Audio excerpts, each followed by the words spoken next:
Hello guys, welcome to the channel Physics और math वाले sir. Today we will discuss about the question number 3 of the exercise 1.2 class 12 mathematics। Okay, देखते हैं। Question दे रहा है prove that the greatest integer function. कह रहा है कि ग्रेटेस्ट इंटीजर फंक्शन का क्वेश्चन दे रखा है हमको। कह रहा है किस प्रकार से F such that real number to real number, मतलब डोमेन भी रियल नंबर है और कोडोमेन भी रियल नंबर दे रखा है। Is given by the F X is equal to box X, मतलब ग्रेटेस्ट इंटीजर के रूप में दे रहा है। इसको क्या पढ़ते हैं भाई? इसको हम लोग पढ़ते हैं बॉक्स एक्स पढ़ा जाता है। इज नाइदर 1 1, यह फंक्शन कह रहा है कि न तो 1 1 है और नॉर ऑन टू, न तो यह फंक्शन ऑन टू है।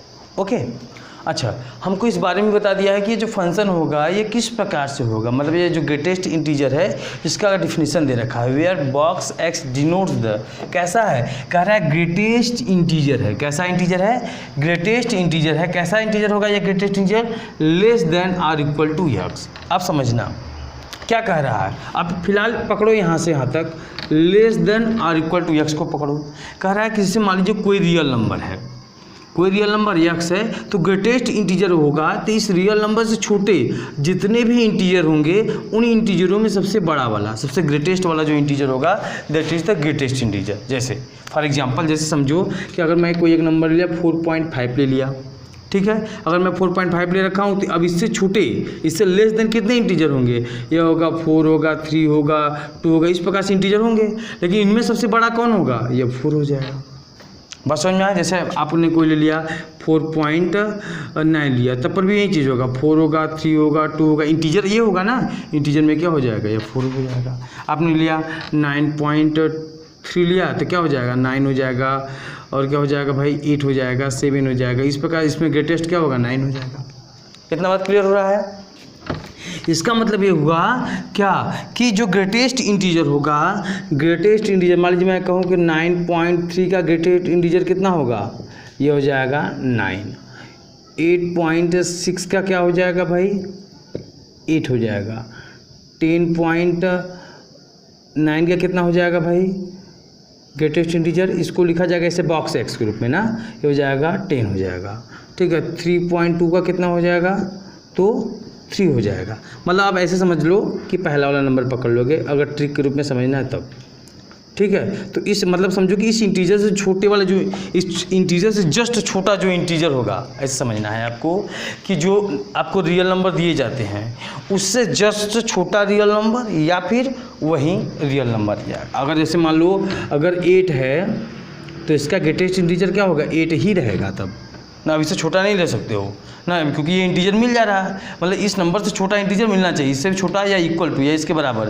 तो इससे छोटा या बराबर इंटीजर ये तो इंटीजर हो नहीं सकता है, तो ये 3 इंटीजर होगा, ये तो 8 ही इंटीजर हो जाएगा।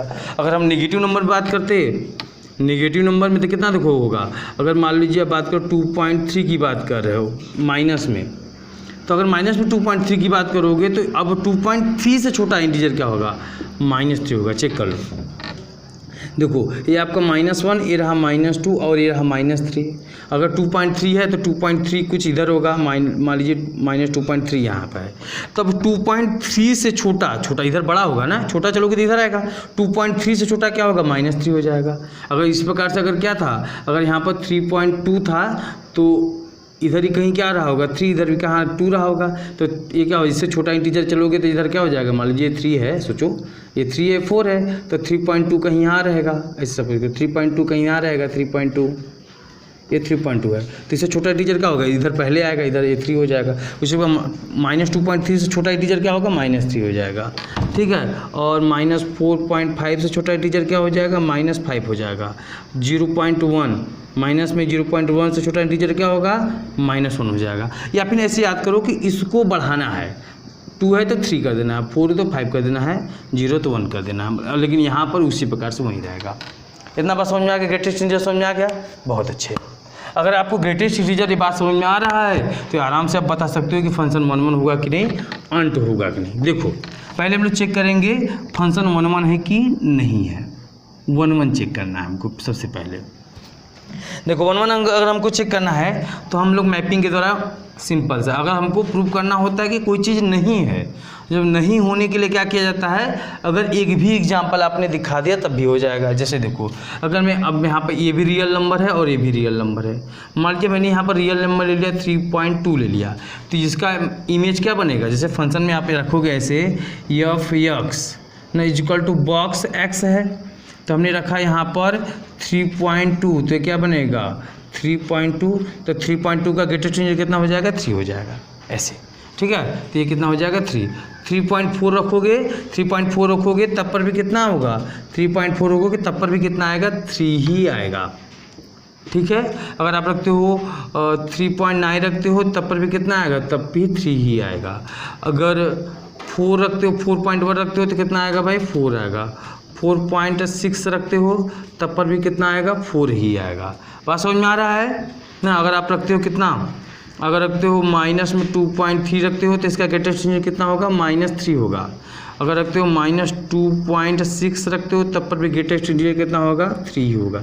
कुछ इस प्रकार से बन रहा है, ये बात समझ में आ रहा है। देखिए लेकिन अब तो रियल नंबर केवल तो इंटीजर होता नहीं है, रियल नंबर तो भाई 3.2 भी होता है, 3.5 भी होता है, 4.6 भी होगा, ऐसे बहुत सारे होंगे ना, -3.6 भी, तो ये सभी तो रियल नंबर होंगे, लेकिन ये किसी का इमेज नहीं बन पा रहा है। और दूसरी बात, जब हम लोग 1 1 की बात करते हैं तो हम लोग देखते हैं क्या कि एक डोमेन का केवल एक इमेज होना चाहिए, मतलब डिफरेंट कई सारे डोमेन का एक ही इमेज नहीं होना चाहिए। अगर कई सारे डोमेन के एलिमेंटों का एक ही इमेज बन जाता है तो फंक्शन मेनी वन हो जाता है। मेनी वन मतलब कई का एक, 1 1 का मतलब होता है एक का एक, ऐसे एग्जाम नंबर समझो 1 1 1 का 1 एक का एक इमेज बनता है। अच्छा हम लोग पुराने पीछे क्वेश्चन में कैसे पढ़ते थे, हम लोग पीछे क्वेश्चन में ऐसे पढ़ते थे कि हम लोग लेते थे f(x1) इज इक्वल टू, अगर f(x2) अगर होता था, अगर हम लोग दिखा पाते थे कि अगर x1 बराबर x2 हो गया तो हम कह सकते थे कि फंक्शन क्या होगा 1 1 होगा। तो ये चेक करते हैं यहाँ पर है कि नहीं।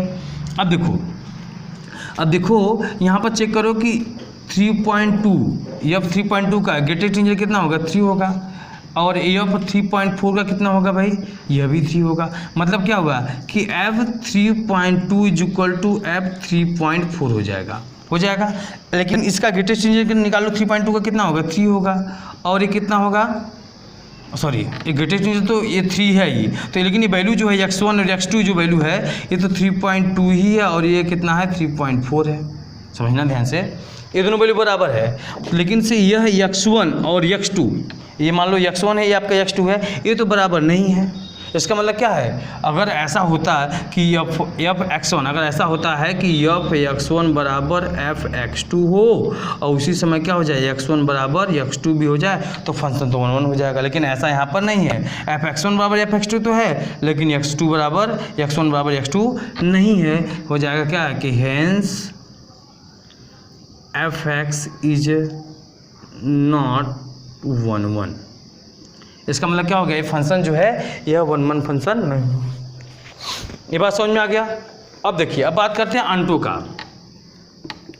अंटो कैसे करते हैं, अंटो करने के लिए होना चाहिए कि इस जो कोडोमेन का कोई एलिमेंट खाली नहीं होना चाहिए, मतलब यह सभी एलिमेंट किसी न किसी का इमेज होना चाहिए। जब वह एक्चुअल में इमेज हो रहा होता है तो यह होता है रेंज होता है। अगर मैं इसमें बात करूं कि अगर जितना लिखा हुआ है इसमें रेंज क्या होगा 3 4 और -3, और लेकिन इसका कोडोमेन क्या होगा, पूरा का पूरा सेट ही क्या होगा कोडोमेन होगा। मतलब ऐसा हो कि जब किसी सेट में, जब किसी कोडोमेन में कोई एलिमेंट आए अगर वह रेंज न बन पाए तो समझ लीजिए क्या कि वो फंक्शन आंटो नहीं होगा। ऐसे सिंपली एकदम लिख सकते हो। क्या लिख सकते हो, आप लिख सकते हो कि सिंस 3.2 अगर मान लीजिए कोई एलिमेंट है कोडोमेन का 3.2 बिलोंग कर रहा है कहाँ से, ये सेट जो है ना 3.2 बिलोंग कर रहा है किससे भाई, कोडोमेन से। ये किससे बिलोंग कर दिया, कोडोमेन से बिलोंग कर गया। ठीक है, सेट जो है 3.2 जो एलिमेंट है या कोडोमेन से बिलोंग कर गया। और लेकिन यही बट 3.2 जो है रेंज में बिलोंग नहीं कर रहा है, मतलब इसका रेंज जब लिखेंगे तब ये नहीं बनेगा। तो ऑन2 के लिए क्या कंडीशन होता है कि जब फंक्शन 1 और ऑन2, जब फंक्शन क्या हो जाए डोमेन और रेंज बराबर हो जाए तो फंक्शन क्या होता है ऑन2 होता है। जब यह एक एलिमेंट डोमेन कोडोमेन में है, सॉरी डोमेन कर रहा हूँ, जब ये कोई एलिमेंट कोडोमेन और रेंज दोनों में हो, मतलब जब सेट के जो कोडोमेन हो वह रेंज के बराबर होगा तब वह सेट क्या होगा ऑन2 होगा। तो यहाँ पर ये तो कोडोमेन में है लेकिन रेंज में नहीं है, इसका मतलब क्या हो जाएगा कि ये फंक्शन ऑन2 नहीं हो सकता। क्यों? क्योंकि कभी कोडोमेन रेंज के बराबर नहीं होगा, क्योंकि ये कोडोमेन में है रेंज में नहीं है। तो लिख दोगे क्या, since codomain not equal to range, hence f(x) is not onto, इसलिए फंक्शन क्या होगा ऑन2 नहीं होगा। अच्छा देख रहा हूँ, दिख रहा है कि नहीं? हाँ दिख रहा है। तो ये इसलिए फंक्शन ये क्या होगा ऑन2 नहीं होगा। अच्छा एक तरीके से और भी लिख सकते थे, सिंपली अगर लिखना है तो ऐसे भी लिख सकते थे क्या कि since 3.2 is the element of codomain but it not has the any pre-image in the domain, hence it is not a onto function. फिर समझ लो, अगर कोई एलिमेंट किसी भी एग्जांपल के दे लो, मान लीजिए मैं एक एग्जांपल यहाँ से पकड़ लिया कि 4.6 पकड़ लिया, मैं कह दिया क्या, ध्यान सुनो, लिखना चाहो तो लिख सकते हो, क्या लिखोगे, since 4.6 is the element of codomain it is not has any pre image in the domain, hence it is not onto.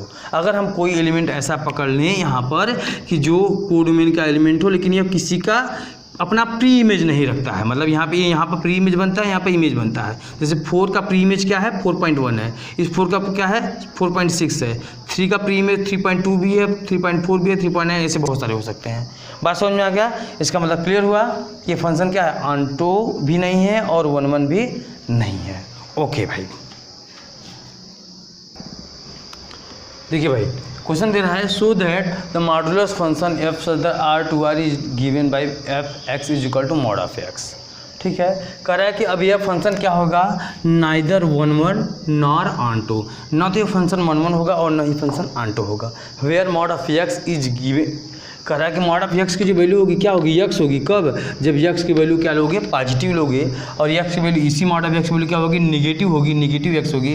अगर x की वैल्यू क्या लोगे, निगेटिव लोगे, या फिर पॉजिटिव या फिर 0 रहेगा तो x होगा, ऐसे समझ लो।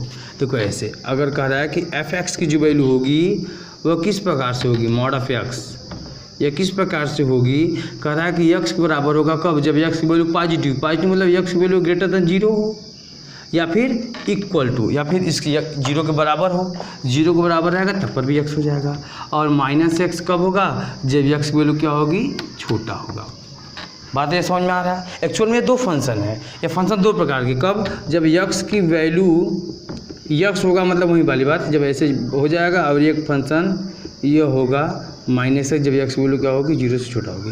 मतलब देखिए यहाँ से इसमें यह ग्रेटर देन 0, ये क्या हो गया आपका 0, ये पूरा नंबर इधर, अब पूरा नंबर इधर, पूरा का पूरा रियल नंबर भी इसी में क्या हो गया, समा गया ना, पूरा का पूरा नंबर को ये कवर कर लेता है। और कह रहा है कि आप जानते हो कि mod x की जो वैल्यू आती है हमेशा पॉजिटिव आती है। अच्छा देखो क्यों पॉजिटिव आता है, देखो ध्यान से, अगर मैं आपसे कहूँ कि मुझको चाहिए f2 की वैल्यू चाहिए, तो 2 की वैल्यू क्या हो जाएगी भाई, ये ग्रेटर देन 0 है तो फंक्शन की वैल्यू इसमें रखाएगा, तो क्योंकि अब इसमें कह रहा है ग्रेटर देन 0 होगा तो इसमें रखोगे, तो f2 की वैल्यू सीधे सीधे क्या हो जाएगी, 2 हो जाएगी।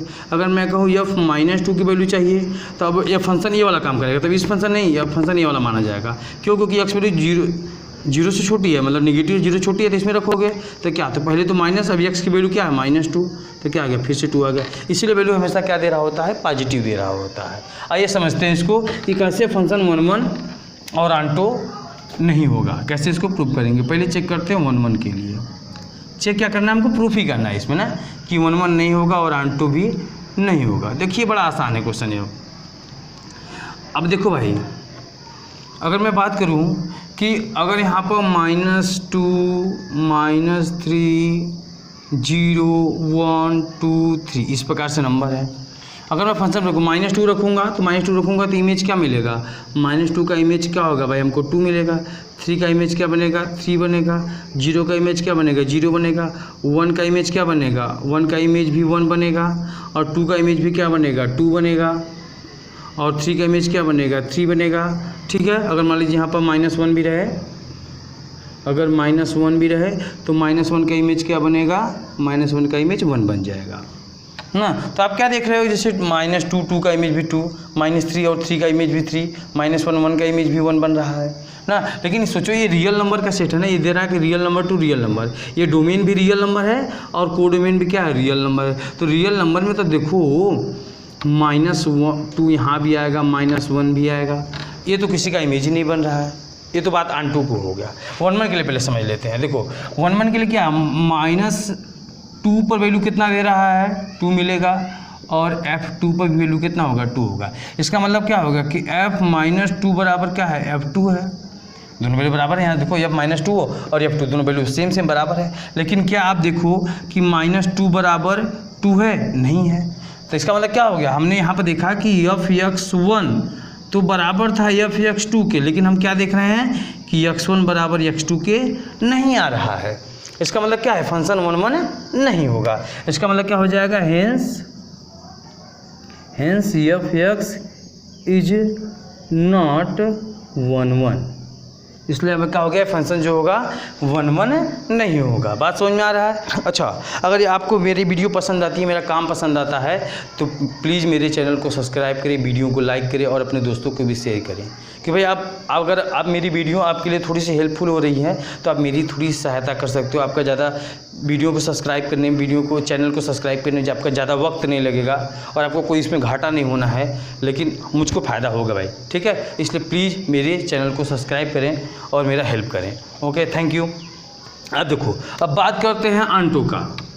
अगर बात करें हम आंटो का, तो मैंने क्या बताया, आंटो में अगर दिखाना है तो अगर कोडोमेन का कोई एक ऐसा एलिमेंट बन जाए जो किसी का इमेज नहीं है, तो पक्की बात हो गया क्या कि वह फंक्शन आंटो नहीं होगा। तो क्या देखा आपने कि -2 क्या करेगा, बिलोंग करेगा कोडोमेन से, है ना। -2 तो कोडोमेन में का एलिमेंट है, लेकिन यही -2 डज नॉट रेंज, यह रेंज में बिलोंग नहीं करेगा। रेंज समझते हो आप ना, रेंज जो इमेज बन रहा है वो रेंज में आएगा। जैसे -2 3 0 1 4 ये सब जो होगा, या जो भी एलिमेंट जो आपका इमेज बन जाएगा वह क्या हो जाएगा, रेंज हो जाएगा, और जो इमेज नहीं बन पाएगा वो रेंज नहीं होगा। तो -2 किसी का कभी भी इमेज नहीं बन सकता। क्यों? क्योंकि कुछ भी वैल्यू यहाँ पर नेगेटिव रखोगे या पॉजिटिव रखो, नेगेटिव रखो, कभी भी नेगेटिव वैल्यू नहीं देगा, क्योंकि मॉड की वैल्यू तो हमेशा क्या रहता है, पॉजिटिव। लेकिन -2 तो आपके कोडोमेन में है लेकिन रेंज नहीं बन पा रहा है। इसका मतलब हमने क्या देखा कि जो कोडोमेन है, कोडोमेन वह बराबर नहीं है किसके, रेंज के बराबर नहीं है। कोडोमेन और रेंज बराबर नहीं है। इसका मतलब क्या होगा, हेंस क्या हो जाएगा भाई, हेंस f(x) मेरा जो फंक्शन है इज नॉट आंटो, इसलिए मेरा जो फंक्शन होगा वो आंटो नहीं होगा। Thank you.